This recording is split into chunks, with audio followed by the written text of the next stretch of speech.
Todo o Brasil, né, tem uma umidade do ar abaixo de 20%, com alerta máximo para diversas regiões. Mas como essa nova condição climática interfere na produção agrícola, quem vai responder esse e outros questionamentos é o analista de safra da H-Daily Agro, o Felipe Reis. Meu amigo Felipe, seja bem-vindo, boa noite para você.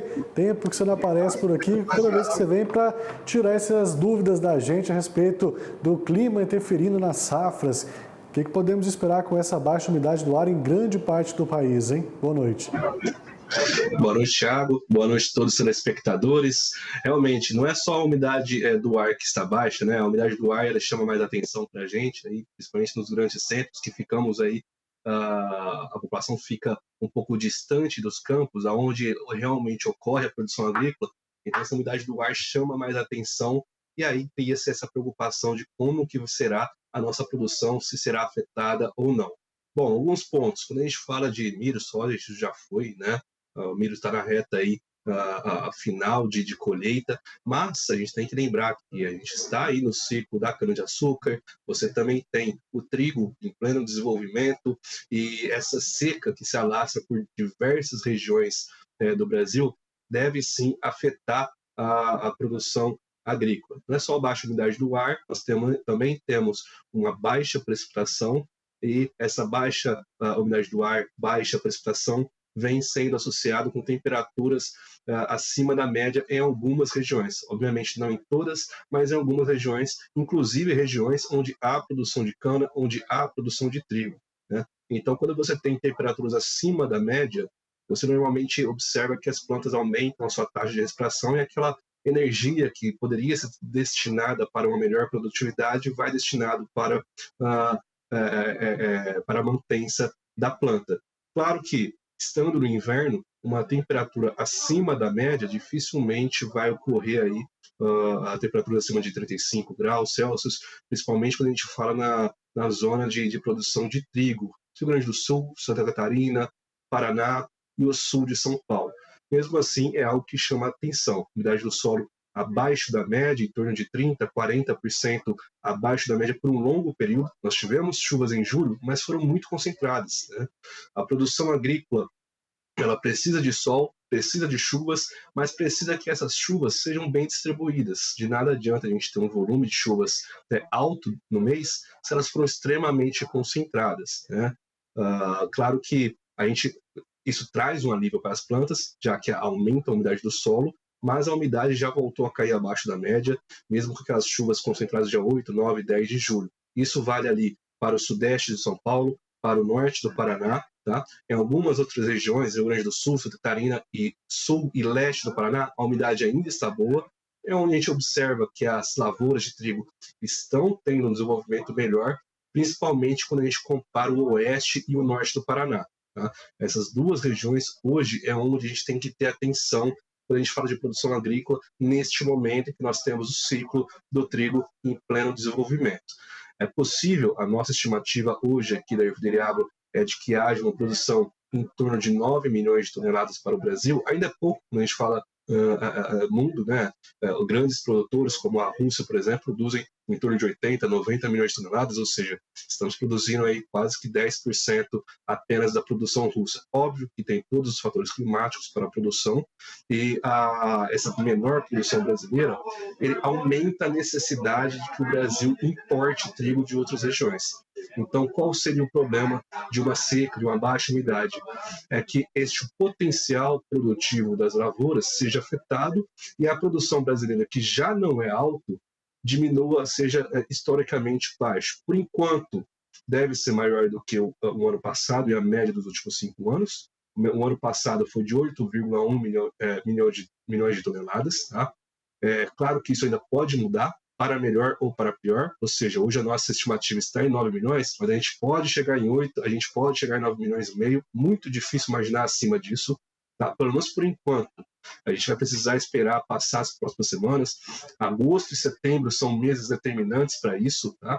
Mas se a gente tiver uma produção abaixo de 8,5 milhões de toneladas, isso vai aumentar a necessidade do Brasil importar trigo. O ponto positivo é de que a Argentina deve ter uma produção maior do que o ano passado, pelo menos estimativas iniciais. Lá também está no início. Caso haja uma quebra de safra por lá, e isso é possível, uma vez que lá está tão seco quanto o Brasil, tá?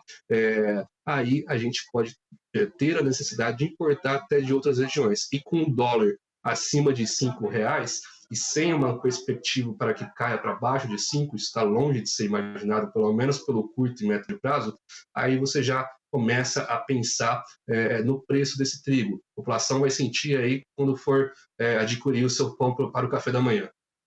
Ô Felipe, agora você trouxe para a gente aqui 2 exemplos bem específicos, principalmente do trigo, que está presente em quase toda a alimentação do brasileiro, né? Desde o café da manhã até o jantar, e nós temos também a cana que você apresentou para a gente. Agora tem outras culturas também que eu gostaria que você falasse, que são principalmente as hortaliças. Eu estava com o mapa do IMET aqui aberto agora, a gente consegue ver que boa parte do país está claro, mesmo assim amarelo, mesmo de calor. E como que fica essa questão de hortaliças, de frutas, de legumes? Elas também sofrem nessa época do ano com essa baixa temperatura durante a madrugada, né? Porque tem algumas regiões que chegam a 11 graus, mas um calor extremo durante o dia e a umidade também lá embaixo. Tudo isso impacta também nessas produções? Também impacta. Um exemplo para o trigo e para a cana, que principalmente para talvez o telespectador que não esteja tanto acostumado a acompanhar o desenvolvimento da produção agrícola do país e do mundo, fica às vezes um pouco mais fácil de associar o que está acontecendo. Mas isso vai refletir, sim, se nós tivermos uma condição desfavorável para a produção agrícola, não apenas para uma ou duas culturas, mas para todas as culturas que estejam em pleno desenvolvimento durante as condições desfavoráveis. No Brasil e no mundo, a produção agrícola todo ano é praticamente atípico, né? O que a gente chamaria de um ano atípico é um ano que tudo vai bem durante o ano inteiro.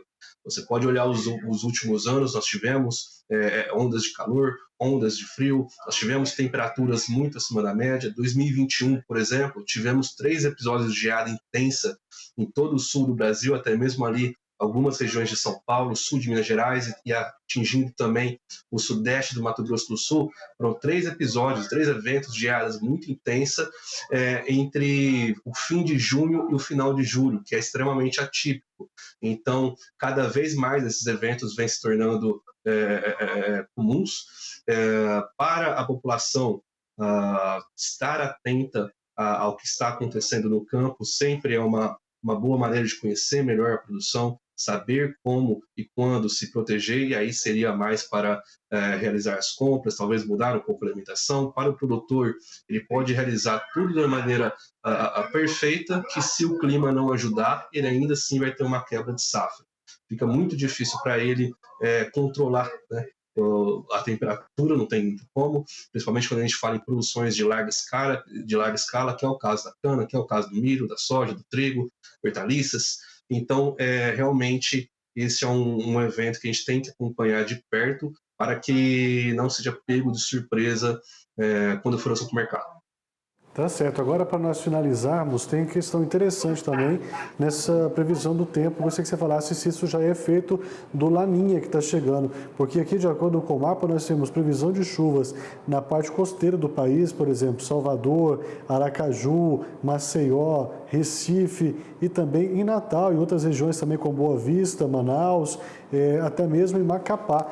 Ou seja, já fez aquele efeito ao contrário, né? Começa a chover no norte e nordeste e para baixo do mapa, do centro-sul para baixo, vem esse calorão. Já são os efeitos do Laninha batendo a porta aqui no Brasil? Quando a gente olha o que está acontecendo, normalmente, só para esclarecer para o telespectador, o El Niño ele traz ali uma seca para o nordeste e um alto volume de chuvas para o sul.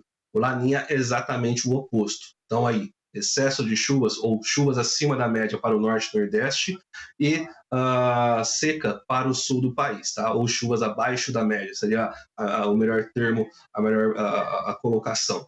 Mas quando a gente olha como que o Laninha ou o fenômeno El Niño, eles são declarados que estão ativos ou não. Para isso, os modelos meteorológicos, os centros meteorológicos, eles realizam a medição da temperatura da superfície do Oceano Pacífico numa região chamada Ninho 3.4. Quando a temperatura da superfície do Oceano Pacífico está ali de 0,6 a 0,8 graus Celsius durante um período consecutivo, 3 meses, 2, 3 meses, acima da sua normalidade, então nós temos um El Niño ativo. Então, quando acontece o oposto, ou seja, 0,6 a 0,8 graus Celsius durante semanas consecutivo abaixo da sua normalidade, então nós temos o fenômeno Laninha. E apesar de ser lá no Oceano Pacífico, isso vai impactando no clima, no tempo, no mundo inteiro. E quando a gente olha as temperaturas divulgadas pelos centros meteorológicos, ainda não está, o fenômeno Laninha ainda não está ativo. Tá? Há diversas previsões, nós acompanhamos 8 centros meteorológicos diferentes. Tá?